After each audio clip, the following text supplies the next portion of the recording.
바른 자세, 예수를 따르는 성도의 바른 자세라는 제목으로 말씀을 함께 나누겠습니다. 얼마 전 코드 8이라는 영화를 보았습니다. 코드 8이라는 영화 제목이지요. 그 내용은 초능력자들이 일반 사람들과 어울려 사는 사회를 그린 영화입니다. 그 영화에는 참 다양한 초능력자들이 등장합니다. 어떤 사람은 전기를 맨손으로 만질 수 있는 사람, 그리고 또 어떤 사람은 불을 만들어내는 사람, 그리고 또 얼음도 만들어내는 사람도 있었습니다. 어떤 사람은 손의 힘이 강력하여 맨손으로 강철을 부술 수 있는 그런 능력을 갖고 있는 초능력자도 있었습니다.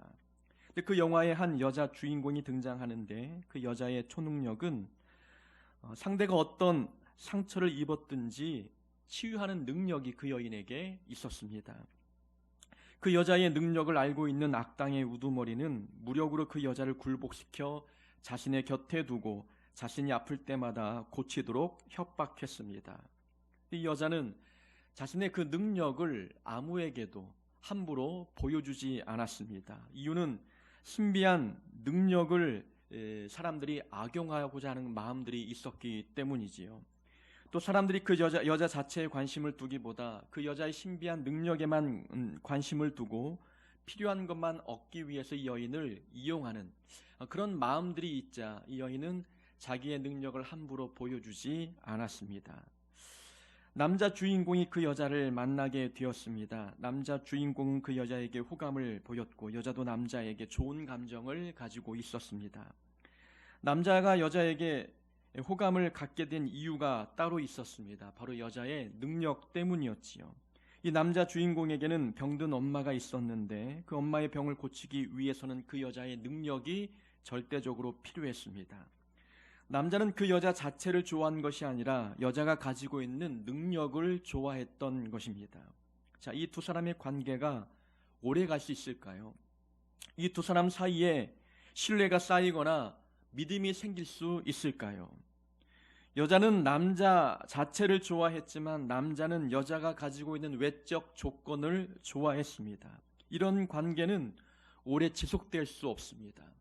조건을 사랑하면 이 조건이 사라질 때 사랑도 함께 사라지게 됩니다. 구약 성경 룻기에 보면은 나오미와 그녀의 그 두 며느리 룻과 오르바에 대한 이야기가 나옵니다.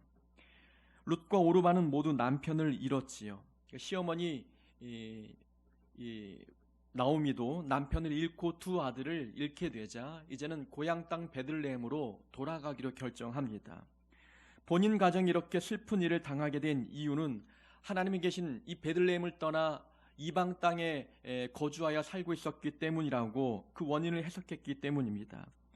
두 며느리는 고향으로 돌아가려는 시어머니를 따라가기로 결정했습니다. 시어머니는 두 며느리를 불러놓고 본인들의 고향으로 돌아갈 것을 권면했지만 울며 불며 두 며느리는 어머니를 따라가겠다고 다짐했습니다. 그때 어머니가 말하지요. 나를 따라와봤자 나는 너희들에게 남편감을 만들어줄 수 없다. 이 당시의 문화는 형사취수제라는 그런 제도가 있었습니다. 그러니까 남편이 죽으면 이 동생이 이 형수의 남편이 되어서 그 가정을 꾸려갈 수 있도록 하는 이 형사취수제, 형이 죽으면 동생이 형수를 취하게 되는 이런 결혼 제도가 있었지요. 그러니까 어머니를 따르고자 했던 마음 속에 이 어머니를 통해서 또 다른 남편을 얻고자 하는 마음이 혹시 있지 않을까 싶은 마음에 시어머니는 두 며느리들에게 이야기하는 겁니다. 나를 따라와봤자 나는 너희들에게 남편을 만들어줄 수 없다. 나에게는 또 다른 아들이 없고 혹 내가 아들을 낳는다 할지라도 그 아들이 자랄 때까지 어떻게 기다릴 수 있겠느냐라고 이야기합니다. 이야기를 듣자 오르바의 태도가 달라졌습니다. 어머니를 떠나 자신의 고향으로 돌아가 새로운 삶을 맞이할 준비를 했습니다. 하지만 룻은 끝까지 마음을 변치 않고 어머니를 따라 베들레헴으로 갔습니다. 처음에 두 며느리는 어머니를 따라가겠다고 울었습니다. 그러나 두 여인의 눈물의 성격은 달랐습니다. 룻은 어머니 자체를 사랑했지만 오르바는 어머니의 조건을 사랑했습니다. 룻은 어머니 자체를 보고 따르려 했지만 오르바는 어머니의 외적 조건을 보고 따르려 했습니다. 조건을 보고 따른 오르바는 더 이상 어머니를 통해 얻을 것이 없다는 판단이 서자 고향으로 돌아가 버렸습니다. 외적 조건을 사랑하거나 외적 능력을 보고 따르는 관계는 오래가지 못함을 보여주고 있습니다. 조건으로 맺어진 관계는 믿음의 관계라 할 수 없고 신뢰의 관계라 말할 수 없습니다. 그런 관계는 상황이 변함에 따라 그 관계도 변하기 마련입니다. 우리는 하나님을 사랑하고 있고 하나님을 신뢰하며 하나님을 믿고 있습니다. 하나님을 향한 우리의 사랑은 어떤 종류의 사랑입니까? 하나님이 가지고 있는 능력만을 사랑하고 있습니까? 아니면 하나님 자체를 사랑하고 있습니까? 우리가 하나님의 외적 조건만을 보고 따르고 있다면, 만약 우리가 하나님의 능력만을 사랑하고 있다면 우리의 믿음은 뿌리가 없는 연약한 믿음일 것입니다. 우리의 기대가 충족되지 아니하고 우리가 원하는 것을 얻지 못하고 내 환경과 상황이 달라지면 하나님을 향한 사랑도 달라질 것이고 하나님을 향한 믿음도 달라질 것입니다. 하나님 자체를 보고 따르지 아니하고 하나님이 갖고 있는 능력과 외적 조건을 보고 따르는 사람들은 그렇게 믿음이 가변적이고 흔들릴 수밖에 없는 것입니다. 예수님께서 잡히시던 날 밤 제자들마저 예수님을 버리고 모두 도망가 버렸습니다. 예수님을 버리고 떠난 이 제자들, 그들은 예수님을 따르는 목적이 달랐던 것이죠. 이 제자들은 예수님께서 로마 제국을 물리치시고 하나님 나라를 회복하실 때에 높은 자리를 얻고 싶은 욕심들이 있었습니다. 예수님이 왕이 되시면 예수님의 오른편에 또 왼편에 앉아 천하를 호령할 줄 알았던 것이죠. 그들이 생각하는 하나님 나라는 영적인 하나님 나라가 아니라 육체적인 물질적인 물리적인 하나님 나라로 오해했습니다. 그래서 예수님이 왕이 되시면 예수님의 이름 덕분에 본인들 또한 높은 자리에 오를 것을 기대하고 예수님을 따랐습니다. 그런 희망과 기대를 가지고 따랐는데 예수님이 잡혀가시는 모습을 보자 본인이 기대했던 것과는 다르고 본인이 희망했던 조건과는 다르자 예수님을 버리고 도망가 버렸습니다. 조건을 보고 예수님의 외적인 능력을 보고 따르는 사람이라면 그들이 제자라 할지라도 그 관계가 오래가지 못함을 깨닫습니다. 우리는 예수님을 믿고 예수님을 따르고 있습니다. 그러나 예수님을 따르는 그 자체만 가지고 만족할 수 없습니다. 우리가 예수님 자체를 사랑해서 따르고 있는지 아니면 예수님이 가지고 있는 능력과 그분의 외적 조건을 보고 따르고 있는지 우리의 믿음의 정체를 제대로 파악할 수 있어야 합니다. 조건을 보고 따르는 믿음이라면 우리도 하나님과의 관계가 오래 갈 수 없습니다. 오늘 본문에 예수님을 따르는 많은 무리가 나옵니다. 2절에 보니까 예수님이 행하신 기적을 보고 큰 무리가 예수님을 따랐다라고 기록되어 있습니다. 예수님이 행하시는 놀라운 기적을 보고 많은 무리가 예수님을 따라다니는 겁니다. 예수님을 따라온 많은 무리를 보시고 예수님께서 날이 저물자 이 백성들에게 먹을 것을 공급해 주기로 하셨습니다.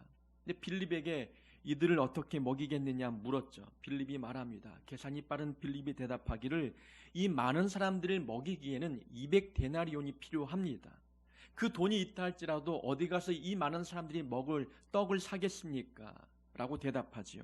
그때 안드레가 한 아이가 가지고 있던 보리떡 5개와 물고기 2마리를 가지고 예수님께 드렸습니다. 예수님이 이 작은 도시락을 들고 하나님께 감사기도 드리고 나누어 주자 성인 남자만 5,000명이 되었습니다. 그러니까 여자와 어린아이까지 합하면 적어도 15,000명 이상이 모여든 사람들, 그들의 배를 충분히 배불리게 해주셨고 그 남은 떡을 모아 드리자 12광주리가 차고도 남았습니다.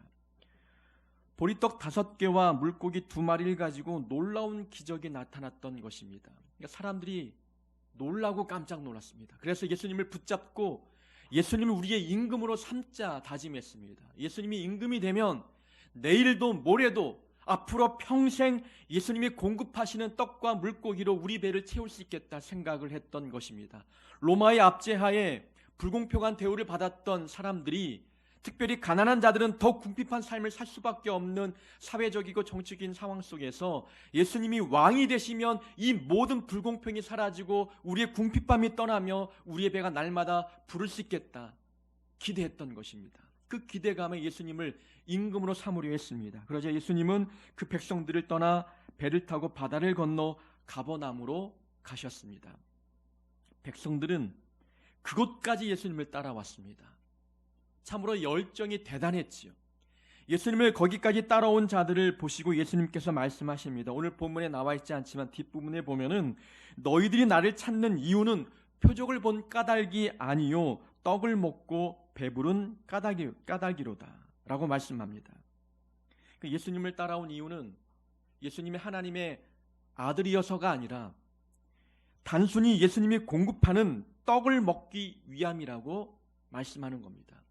예수님이 하나님 아들이심을 믿고 있기 때문에 따른 것이 아니라 예수님이 기적의 능력을 행하여 또 다른 떡을 공급해 주실 것을 기대하는 마음으로 따라왔던 것이지요. 예수님께서 이러한 기적을 보여주신 목적이 있습니다. 이 요한복음의 전체 주제는 예수님은 하나님의 아들이다. 이 주제를 처음부터 끝까지 설명하고 있는 겁니다. 그래서 요한복음에 보면은 예수님을 다양한 비유를 통해서 설명합니다. 예수님은 길이요 진리요 생명으로 표현하였고 또 예수님을 빛으로 표현하였고 예수님은 부활이요 생명으로 표현하기도 했지요. 또 예수님을 양이 드나드는 문으로 표현하기도 했습니다. 오늘 본문을 통해서는 예수님은 생명의 떡이다라는 것을 말씀해 주고 있는 겁니다. 오병이의 기적을 통해서 음식을 공급해 주셨다는 것은 이 굶주린 자들에게 배만 채워준 것이 아니라 예수님 당신이 생명의 떡이 되어서 이 백성들에게 생명을 공급해 준다는 것을 보여주고 있는 기적입니다. 그런데 백성들은 예수님 자체를 통하여 그분이 하나님의 아들이시고 예수님을 통해서만이 우리가 죄사함을 받고 생명을 공급받는다는 이 기적의 속뜻을 깨닫지 못하고 오히려 육체의 배만 부르기 위해서 떡만 구하기 위해서 주님을 따르고 있었습니다. 예수님이 보여준 기적의 목적과는 다른 반응을 이 백성들이 보여주고 있는 것이지요. 단순히 떡을 먹기 위해서 주님을 찾아왔습니다. 다른 기대감, 예수님의 능력만 보고 예수님의 외적 조건만 보고 기적만 보고 따랐던 백성들이었기 때문에 그 관계는 오래가지 못했습니다. 6장 66절에 보면은 많은 사람들이 떠나가고 다시 그와 함께 다니지 아니하더라라고 기록되어 있습니다.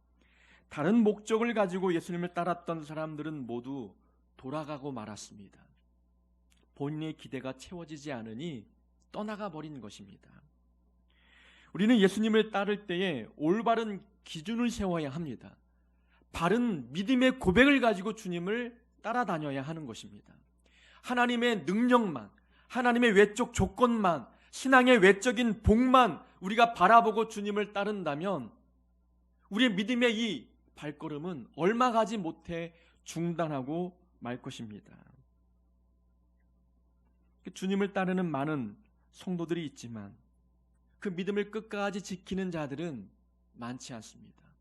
위기 때마다 내 삶의 환경이 달라질 때마다 믿음이 달라지고 신앙생활을 중단해버리는 일들이 많은 것이지요. 우리의 기대가 잘못되었기 때문입니다. 다른 마음을 품고 예수님을 따랐기 때문에 그런 결과를 맞이할 수밖에 없는 것입니다. 우리 오늘 본문을 보면서 우리가 예수님을 따르고 있다면 어떤 마음을 가지고 주님을 따라야 하는지를 함께 살펴보고자 합니다. 자, 예수님께서 빌립에게 물으셨습니다. 우리가 어디서 떡을 사서 이 사람들을 먹이겠느냐 물었지요. 예수님은 충분히 이 많은 사람들의 배를 채워줄 수 있는 능력 있는 분이셨습니다. 그러나 빌립에게 물으셨던 이유는 이 제자들이 어떻게 반응할지를 보기 위함이었습니다. 시험하기 위함이었던 것이지요. 설명드렸듯이 빌립은 계산이 빠른 사람이었습니다. 대충 머릿수를 세보니까 200데나리온이 필요하겠구나라고 결론을 내렸습니다. 200데나리온, 남자 한 명이 하루 일할 때 벌 수 있는 임금이 1데나리온이었습니다. 그러니까 이 수많은 사람들을 먹이기 위해서는 200일 동안 일해야 벌 수 있는 금액이 필요했던 것이지요. 200데나리온이 필요합니다라고 대답했습니다. 이 빌립은 이 상황, 이 문제가 벌어지는 상황을 해결할 때에 무엇을 가지고 해결하려고 했냐면 돈이었습니다. 오늘날 빌립과 같은 사람은 어떤 사람입니까? 문제 해결을 돈으로 하려는 사람입니다. 빌립과 같은 사람들은 돈을 모든 문제 해결의 근원으로 삼습니다. 이런 사람들은 돈이 없으면 아무것도 못하고 돈이 있으면 모든 것이 해결 가능하다고 믿는 자들입니다. 우리가 주님을 따를 때 이 마음을 가져야 하는 것이죠. 이런 마음을 우리가 걸러내야 합니다. 돈을 모든 문제 해결의 근원으로 삼는 마음, 그 마음을 갖고 신앙생활을 한다면 우리는 위기 때마다 돈을 붙들 것입니다. 상황이 어려울 때마다 돈을 가지고 문제 해결하려고 달라들 것입니다. 근데 돈이 있다고 해서 삶의 모든 문제가 해결됩니까? 또 돈이 없다고 삶의 문제가 해결되지 않는 그런 일들이 있습니까? 그렇지 않다는 것입니다. 이 세상에 인생 가운데에는 돈으로 해결할 수 없는 많은 문제들이 있음을 우리는 경험을 통해서 알지 않습니까? 서울 목청교회에 다닐 때에 한 집사님, 여자 집사님은 교회 오실 때마다 화려하게 옷을 입으셨습니다.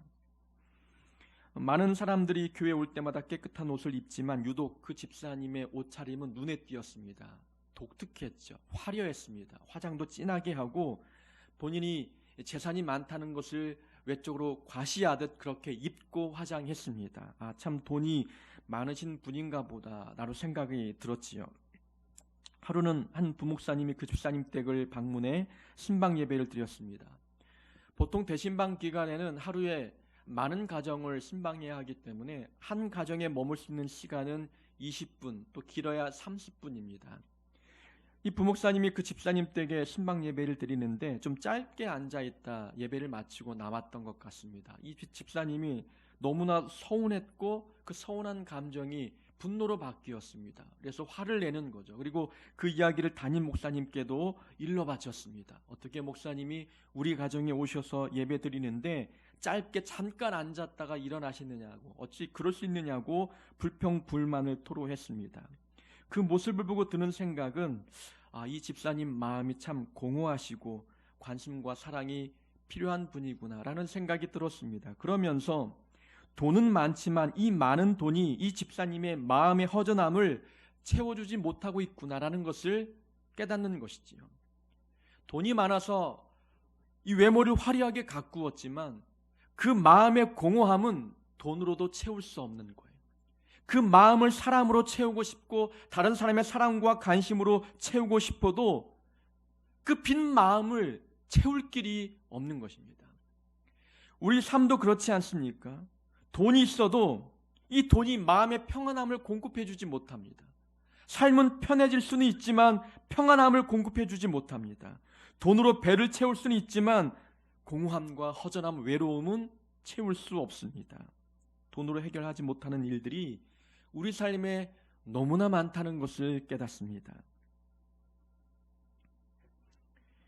예수님께서 오병이어의 기적을 보여주신 것, 그것은 예수님께서는 우리에게 생명을 공급해 주시는 분임을 보여주기 위함이었습니다. 200데나리온이 있다고 생각해 보십시오. 그 돈으로 떡은 살 수 있지만 이 백성들에게 어찌 생명을 공급해 주겠습니까? 돈을 가지고 생명을 공급해 주는 일은 죽었다 깨어나도 할 수 없는 일입니다. 예수님이 함께 계셔야 인생의 문제가 해결이 됩니다. 돈이 있다고 문제가 해결되는 것이 아니라 하나님 우리와 함께 계셔야만 우리 인생의 문제, 삶의 문제가 해결될 수 있습니다. 오늘 본문은 그것을 우리에게 말씀해 주고 있습니다. 우리가 믿음 생활하면서 삶의 문제를 만날 때마다 돈으로 해결하려고 하지 말고 하나님을 붙들어야 합니다. 기도하고 말씀 붙들면서 예수님께서 내 인생의 문제를 해결할 수 있도록 내 삶을 하나님께 내어드려야 합니다. 그것이 주님을 따르는 자가 갖고 있어야 할 올바른 마음입니다. 빌립은 200데나리온이 필요합니다라고 이야기했지만 안드레라고 하는 또 다른 제자는 한 아이가 가지고 온 보리떡 5개와 물고기 2마리를 예수님께 드렸습니다. 그것을 드리면서 이것으로 이 많은 사람들을 어찌 먹이겠습니까? 라고 말합니다. 예수님, 우리에게는 보리떡 5개와 물고기 2마리 뿐입니다. 이걸로는 이 많은 사람들을 먹이기에는 턱없이 부족합니다 라고 이야기하는 거죠. 예수님께서 그 보리떡 5개와 물고기 2마리를 가지시고 하나님께 축복기도, 감사기도 드리신 뒤에 사람들에게 나누어 주었습니다.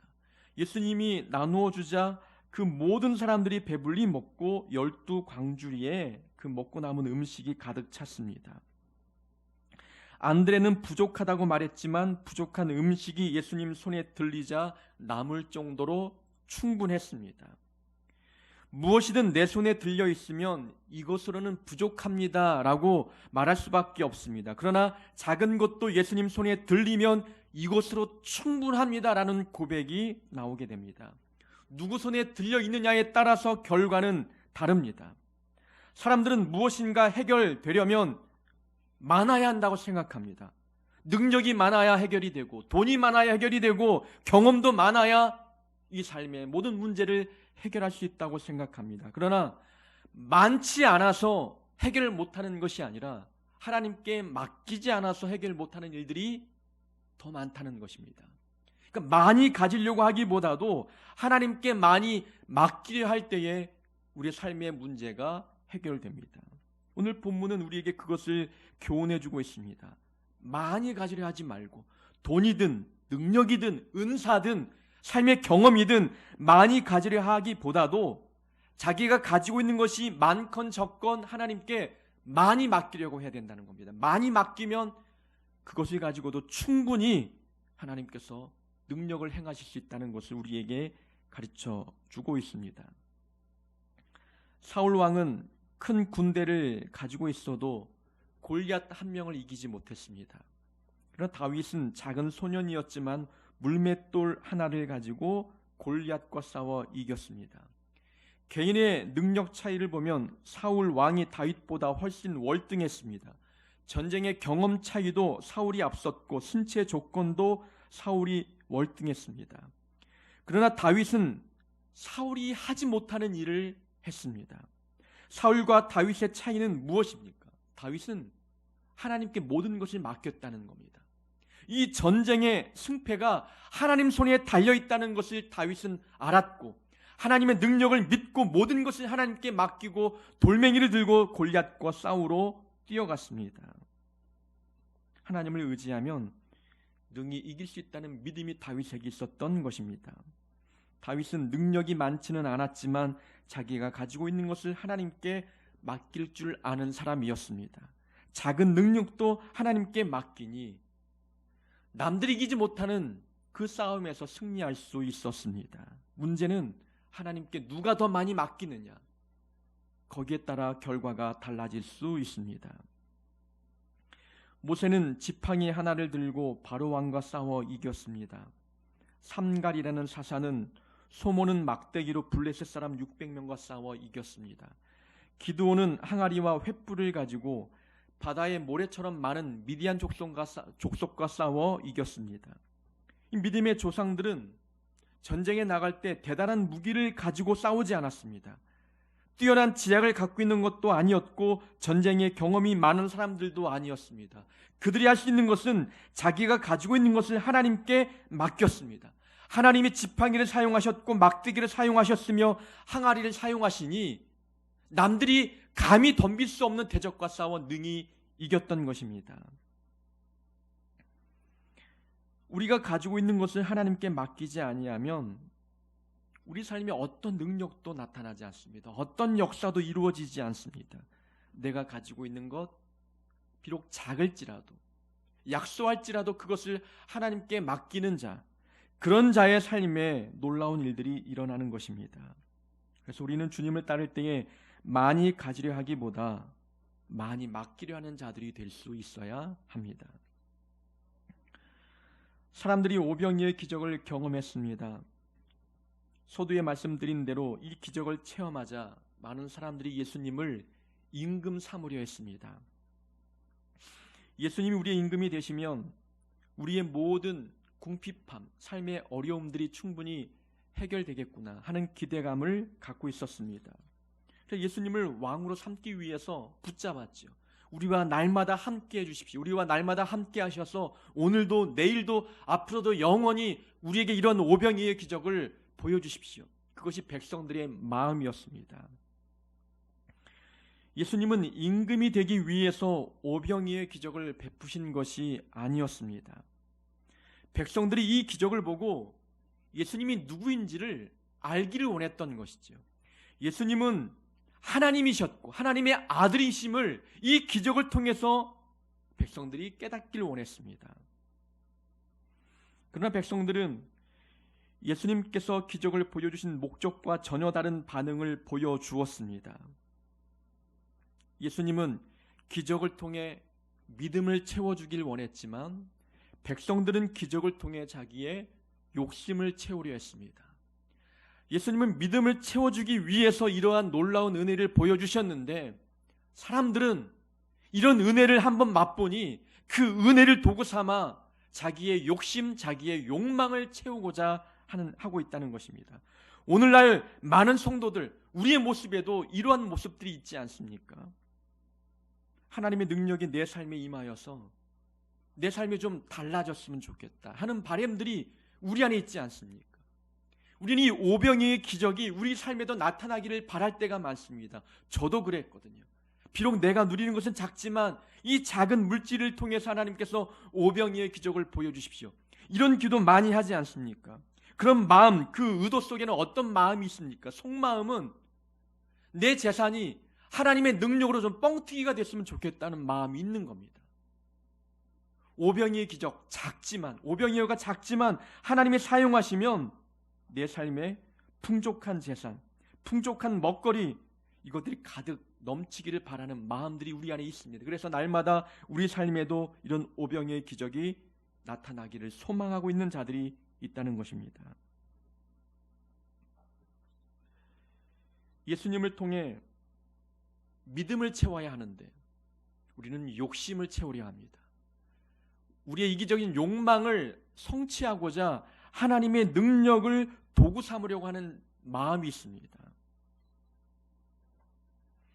하나님의 능력을 빌려 자신의 욕심을 채우려 한다면 본문의 백성과 우리의 모습은 결코 다르지 않을 것입니다. 광야에서 하나님께서 만나를 내려주셨지요. 이 만나의 특징이 무엇입니까? 만나는 그날 먹을 양만 걷어들여야 했습니다. 내일 먹을 것까지 오늘 걷어들이면 그 남은 만나는 썩어 먹을 수 없게 되었죠. 그러니까 만나는 오늘 먹을 것 오늘 걷어들이고 내일 먹을 것은 내일 아침에 걷어들여야만 했습니다. 이것이 만나의 특징이죠. 욕심이 많은 사람도 많이 거둘 수 없어요. 모든 사람이 그날 먹을 양만 모을 수 있는 것이 만나의 특징이었습니다. 그럼 하나님께서 왜 그렇게 만나를 일주일치를 한꺼번에 모아두면 좋을 텐데 매일매일 걷어들이도록 했을까라는 것입니다. 하나님은 이 만나를 내려주신 목적이 있다는 거죠. 매일매일 아침마다 만나를 주우면서 하나님과 교제하는 겁니다. 오늘도 음식을 내려주셨구나. 오늘도 일용할 양식을 공급해 주셨구나. 하나님께 감사하며 영적인 교제를 이루기를 원하셨던 것이죠. 그러면서 매일매일 만나를 먹으면서 백성들이 믿음이 성장하기를 원했던 것입니다. 그런데 많은 사람들은 내일 먹을 것까지 오늘 걷어들이는 겁니다. 하나님이 은혜로 주신 그 만나를 통해서 자기의 욕심을 채우려고 하고 있었다는 것입니다. 하나님의 놀라운 기적을 도구 삼아 자기의 욕심을 채우고자 하는 사람들이 저의 모습이기도 하고 우리 모두의 모습이기도 합니다. 우리에게 기적을 행하는 능력이 있다면 얼마나 좋겠습니까? 우리에게 특별한 은사를 우리가 가지고 있다면 참 얼마나 좋을까라는 생각을 할 때가 많지 않습니까? 우리 그런 하나님께서 선물로 주신 은사를 우리의 욕심을 채우기 위한 도구로 삼고 싶은 마음이 있을 때가 많다는 것입니다. 하나님이 우리에게 은혜를 베푸시고 기적을 행하셨다면 그것은 우리에게 믿음을 채워주기 위함입니다. 결코 욕심을 채우도록 하기 위해서 그런 은혜와 그런 복을 우리에게 주신 것이 결코 아닙니다. 하나님께서 베푸신 그 은혜의 목적을 바로 알고 주님을 따르는 자들이 될 수 있어야 합니다. 예수님을 따르고 있다고 다 잘하는 것이 아닙니다. 어떤 마음으로 따르느냐가 중요합니다. 우리는 예수님을 사랑해서 따르고 있습니까? 아니면 예수님의 외적 조건 때문에 따르고 있습니까? 우리에게 필요한 것은 예수님이십니까? 아니면 예수님이 행하시는 기적의 능력입니까? 우리의 믿음을 점검해 봐야 합니다. 돈을 모든 문제 해결의 근원으로 삼지 말아야 합니다. 능력을 많이 가지려 하지 말고 자기가 가지고 있는 것을 하나님께 많이 맡기려 해야 합니다. 예수님의 능력을 통해 욕심을 채우지 말고 우리의 믿음을 채워나가야 합니다. 이런 마음을 가지고 주님을 따를 때 우리는 주님과 맺은 그 관계가 우리의 상황이 바뀌어도 결코 변하지 않을 것입니다. 다른 마음을 품고 주님을 따르면 내 기대가 충족되지 않을 때, 내 환경이 기대 이하일 때 주님과의 관계도 변하게 될 것입니다. 바른 신앙의 기준을 세워 주님을 영원히 따르며 믿음을 잃지 않는 하늘빛교회 모든 성도님 되기를 주의 이름으로 축원합니다.